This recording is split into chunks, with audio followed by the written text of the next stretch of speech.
누구까지 찾아올 수 있냐면 이모, 삼촌, 고모, 조카, 사촌까지 찾아올 수 있습니다. 3순위 상속인까지 가버리게 되면은 굉장히 곤란한 상황에 처할 수가 있다. 그래서 자금 같은 거를 그냥 함부로 우리가 마치 그냥 경제 공동체처럼 이렇게 했다가는 증여세 폭탄 맞으실 수 있어요. 자, 절세 해법을 찾아드리는 김하나 세무사입니다. 저는 상속세 이야기 계속 하고 있는데요. 제가 일단은 좀 사과의 말씀을 드려야 할 것 같습니다. 상속 문제가 온 가족의 문제이다 보니까 제가 항상 상속세 이야기를 드릴 때 배우자가 있고 기본적으로 자녀가 2명 있는 이런 케이스들을 많이 설명을 드린 것 같아요. 그래서 배우자 공제, 자녀에게 얼마를 증여해야 된다 이런 이야기들 굉장히 많이 드렸는데 실질적으로 저에게 상속 문의가 오시거나 상담 오시는 분들 중에는 자녀가 없는 무자녀 커플이시거나 실질적으로 혼인신고가 되지 않은 사실혼 관계인 분들도 많이 계시더라고요. 그래서 이번 시간에는요, 상속세법의 사각지대에 있는 분들, 이런 분들은 어떤 문제가 발생하고 상속세 대비를 위해서는 어떤 것들을 준비하면 좋을지 이런 얘기들을 좀 한번 해보려고 합니다. 자, 먼저 첫 번째 케이스는요, 자녀가 없는 커플의 경우입니다. 15억짜리 서울에 아파트가 하나 있는 분이셨어요. 남편 명의의 아파트였죠.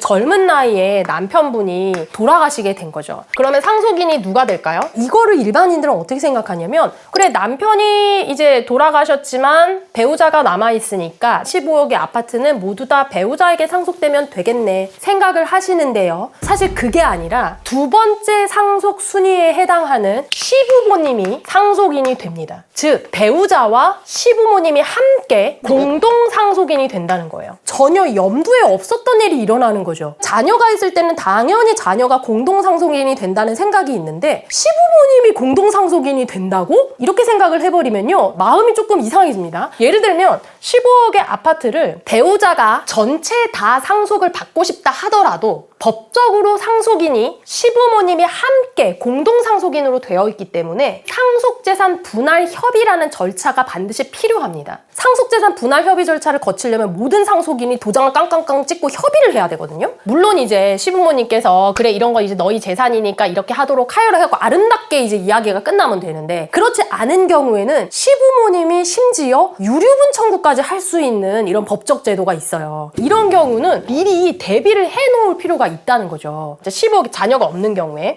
똑같아요. 우리 마치 자녀가 있는 것처럼 배우자는 1.5만큼 가져가고요, 시부모님이 모두 다 살아계신다라고 가정을 하면 1대1로 다 가져갑니다. 물론 이제 한 분만 계신다 그럼 1이고, 안 계시면 배우자가 단독 상속이 되는 경우지만 배우자와 시부모님이 함께 살아계신다라면은 이런 식으로 상속재산이 분할되는 거예요. 민법상 함께 협의 과정을 거쳐야 된다는 거죠. 그리고 이게 협의가 잘 되지 않으면 유류분 문제도 발생할 수 있고요. 더 심한 경우에 상속세 신고 기한이 끝나고 9개월 내에 이러한 협의 절차가 끝내서 등기까지 이루어지지 않으면 배우자 상속공제까지도 못 받는 결과가 일어날 수 있어요. 배우자 상속공제는 엄청 크잖아요. 혜택이 배우자가 가져간 만큼 어떤 공제 혜택을 크게 주는 건데 이것까지도 못 받을 수 있는 가능성이 있습니다. 그래서 원만하게 해결이 잘 되어야 하지만 사실 근본적으로는 어떻게 해야 되냐면 배우자에게 미리 재산을 이전시켜 놓을 필요가 있어요. 미리 사전 증여를 배우자에게 해놓는다던가, 어떠한 재산을 취득할 때는 반드시 공동명의로 해놓는다던가, 이런 식으로 해야지 상속이 발생했을 때 불필요한 분쟁이 일어나는 건 막을 수가 있겠습니다. 이걸 거꾸로 생각하면요, 또 반전도 일어나는데, 내가 15억의 아파트를 시부모님하고 나눠 가졌습니다. 상속 지분에 따라서. 그리고 나서 이제 시부모님이 만약에 돌아가셨다. 이 며느리는 그러면은 상속인이 될까요? 이 될 것 같아요, 피디님? 안 될 것 같은데요.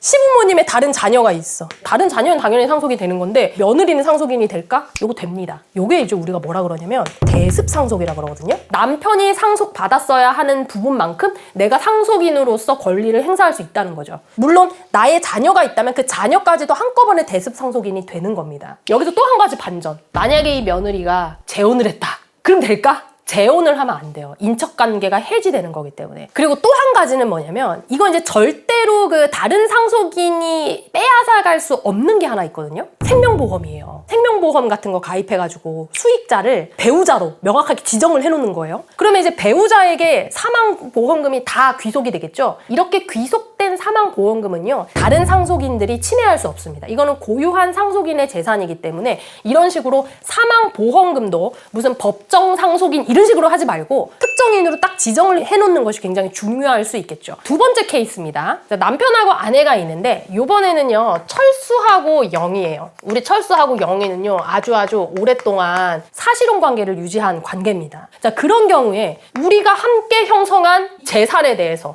이 10억짜리 아파트에 대해서 나는 법정 상속인이 될 수 있는가? 이 문제가 또 발생하는 거죠. 자, 세법은요 법률상 혼인관계만 인정해요. 사실혼은요 전혀 인정하지 않습니다. 그래서 이제 세법에서 인정하는 거 첫 번째, 상속권에 대해서 철수가 사망 시에 영희는 상속권이 없습니다. 자, 두 번째, 법적 배우자가 아니잖아요. 그래서 배우자 공제가 적용되지 않습니다. 그리고 세 번째, 뭐가 적용되지 않냐면 우리 증여재산 공제라고 배우자의 증여재산은 6억 원까지 공제되는 게 있거든요. 이것도 적용되지 않아요. 그러니까 우리 철수하고 영희 사이에는요 주고받는 모든 증여재산에 대해서는 그냥 100% 다 증여재산으로 과세가 되어서 세금으로 매기게 되는 겁니다. 왜냐하면 이거는 법적으로는 타인이에요. 그러니까 여기에서 배우자 공제가 적용되지 않는다는 것은 무슨 얘기냐면 혼인신고를 했다. 그러면 이제 남편이 돌아가시면 이 배우자는 기본 공제 5억 원 하고 기본 배우자 공제 5억 원, 그래서 10억 원까지는 기본적으로 공제가 된다는 의미잖아요. 근데 여기서 배우자 공제가 안 된다는 거는 둘 중에 누가 돌아가셔도 그냥 기본 5억 원 일괄 공제밖에 안 된다는 거예요. 그래서 이제 그렇기 때문에 사실은 상속세가 훨씬 더 많이 나올 가능성이 있는 거죠. 요게 없다는 것 자체만으로도. 그리고 또 하나, 증여재산 공제가 안 된다는 건 무슨 얘기냐면 우리가 보통 배우자끼리는 통장 거래를 막 주고받고 하거나 생활비를 막 주고받고 하거나 아니면 몇 천만 원 필요해갖고 통장에 이체하거나 이래도 6억 원까지는 서로 증여재산 공제 안에 있기 때문에 증여세 문제가 발생하지 않아요. 그런데 우리 사실혼 관계에 있을 때는요 이 증여재산 공제가 진짜 한 푼도 그냥 완전 남이기 때문에 그냥 공짜로 자금이 왔다 갔다 하는 것들이 모조리 다 증여세로 과세될 위험이 있는 겁니다. 이게 굉장히 크죠. 그래서 자금 같은 거를 그냥 함부로 우리가 마치 그냥 경제 공동체처럼 막 이렇게 했다가는 증여세 폭탄 맞으실 수 있어요. 이런 게 사실 무서운 거죠. 사실혼 관계일 때는. 물론 이제 나중에 무슨 재산 분할이 일어나거나 마치 이혼 같은 소송 절차가 일어날 때는 사실혼 관계를 인정해주기도 하지만 세법의 문제에 있어서는 상속권도 없고 배우자 공제도 안 되고 증여재산 공제도 안 된다. 아무것도 안 된다. 이렇게 보셔야 되는 거예요. 자, 그러면 내가 어떠한 재산을 형성하는 시점에 우리 둘이 공동으로 재산을 소유할 수는 있나요? 그건 당연히 소유할 수 있죠. 우리가 남들하고도 그냥 부동산 같은 거 반반 소유할 수 있는데 그래서 우리가 취득하는 시점부터 철수 영희가 이 아파트를 공동으로 소유하는 게 사실은 제일 좋겠죠. 자, 그러면 이런 경우도 있더라고요. 우리가 금융재산 같은 거를 한 군데다 모아가지고 한 사람 명의의 이름으로 관리한다던가 혹은 이런 거를 뭐 주식 투자를 한다던가 아니면 어딘가에 투자금으로 보낸다던가 이런 식으로 공동 형성된 이런 재산들은 어떻게 할 거냐. 이런 거는 사실은 시시비비를 따지기가 굉장히 어렵죠. 이 민사적인 문제로 들어가야 하는데 최종적으로 내 재산이 나의 사실혼 관계인 배우자에게 귀속되게 하려는 그냥 법적 절차는요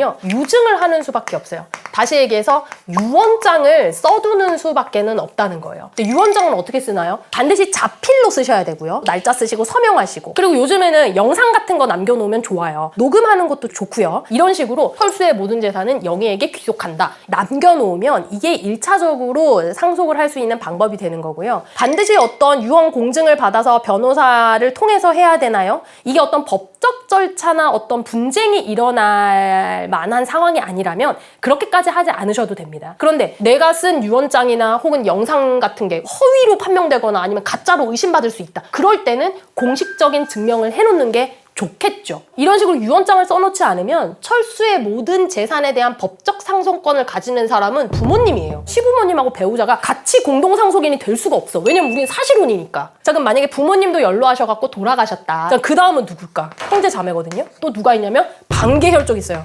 사촌 이내 반계혈족이라 가지고 누구까지 찾아올 수 있냐면 이모, 삼촌, 고모, 조카, 사촌까지 찾아올 수 있습니다. 그런 식으로 3순위 상속인까지 가버리게 되면은 사실상 영희가 이 사람들이 상속인이라고 나타나갖고 주장하게 되면은 굉장히 곤란한 상황에 처할 수가 있다. 그래서 미리미리 공동명의 증여를 해놓는다던가 아니면 유증으로 유언장을 남겨놓는다던가 할 필요는 있어요. 자, 그럼 유언장을 남겨놓고 상속 재산을 모두 다 철수가 죽은 다음에 영희에게 모두 다 줘라 해서 모든 재산 영희에게 넘어갔다고 쳐봅시다. 그 이후에는 무슨 일이 일어날까요?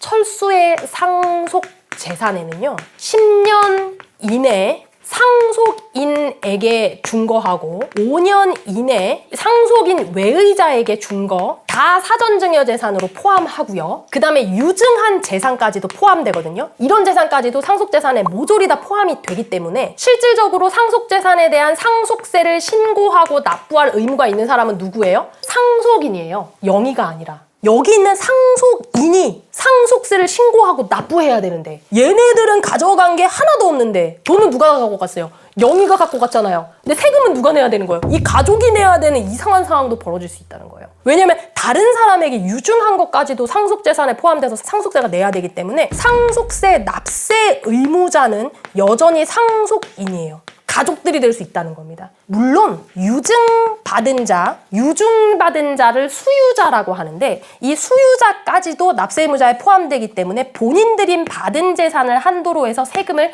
납부는 해야 돼요. 그러면 여기에 합산되지 않으려면 어떤 방법이 있을까요? 우리 영희는 상속인이 아니라 상속인 외자거든요? 그럼 어떻게 해야 돼? 죽기 5년 전에, 5년보다 훨씬 더 이전에 미리미리 다 죽어버리는 거예요. 자, 만약에 그렇다면 여기 이제 합산되진 않으니까 고스란히 이제 넘어갈 수는 있다. 이렇게 보실 수는 있겠죠. 우리가 사실혼 관계에서 여러분 주의하셔야 될 거는 첫 번째는 우리가 사실혼 관계를 유지했다라는 증거, 자료를요, 잘 쌓아두셔야 돼요. 함께 살았다라는 정황, 동거인이라고 주민등록상에 표시된 것들, 공식적인 자료들 잘 쌓아 놓으셔야지 사실 나중에 사실혼을 입증해야 되는 문제가 발생했을 때, 예를 들면 지금 세금 문제만 배우자로서 인정을 못 받는 거지 뭐 다른 재산 분할이라던가 혹은 뭐 유족연금 받는 거라던가 이런 거는 사실혼을 입증하면은 받을 수도 있거든요. 그러니까 그런 것들에 유리할 수 있다. 잘 데이터를 쌓아 놓자. 두 번째는 뭐냐면 미리미리 유언장이나 유언을 남겨놓는 것, 그리고 가족들에게도 미리 좀 얘기를 해두는 것이 중요하겠죠. 이런 식으로 상속인들이 철수에게 많아가지고 분쟁이 일어날 것 같다. 그럼 공식적인 공증까지도 남겨놓는 게 좋겠죠. 그리고 마찬가지로 사망보험금 같은 경우에는 아예 영의를 수익자로 귀속시켜버리면 다른 사람이 가져갈 수는 없습니다. 그런 식의 방법들을 활용해 보는 것이 좋겠습니다. 그리고 요즘에 유행하는 게 유언 대용 신탁이라는 제도가 있거든요. 금융기관에다가 나의 재산을 맡겨두고 내가 죽고 나면 이 재산의 수익을 누군가에게 귀속시켜 주세요 하고 공식적으로 신탁 수익권을 다른 사람에게 상속 혹은 증여할 수 있는 이런 절차입니다. 재산 규모가 큰 경우에 혹은 부동산에 대해서 수익권이 크거나 부동산 재산에 대해서 향후 분쟁이 발생할 것이 예상되는 경우에는 유언 대용 신탁 같은 것을 활용하는 것도 좋겠죠. 자, 그런데 이런 유언 대용 신탁은 비용이 좀 발생이 돼요. 처음에 이제 신탁을 체결할 때, 그리고 또 이걸 매년 관리하는 명목으로 최종적으로 유언을 집행할 때 이런 식으로 관리 비용이 들기 때문에 적절하게 어느 정도 재산이 있는 분들에게만 이제 효과가 좀 있을 수 있는데 그런 부분들은 내 상황에 잘 맞춰가지고 적용을 해보시면 되겠습니다. 자, 오늘은요, 상속세에서 사각지대에 놓여 있는 분들, 자녀가 없는 부부, 사실혼 관계에 있는 부부들에게 어떠한 상속세 리스크가 있는지를 설명드렸습니다. 자, 우리 주변에 있는 이런 분들이 있으시면요, 오늘 영상 공유 많이 해주시고요. 조금 더 나에게 특이한 사항이 있다, 이런 경우에는 아래에 있는 상담 링크로 말씀해 주시면요, 제가 간단하게 답변 드리도록 하겠습니다. 자, 오늘 영상이 도움이 되셨다면 좋아요하고 구독 부탁드릴게요. 감사합니다.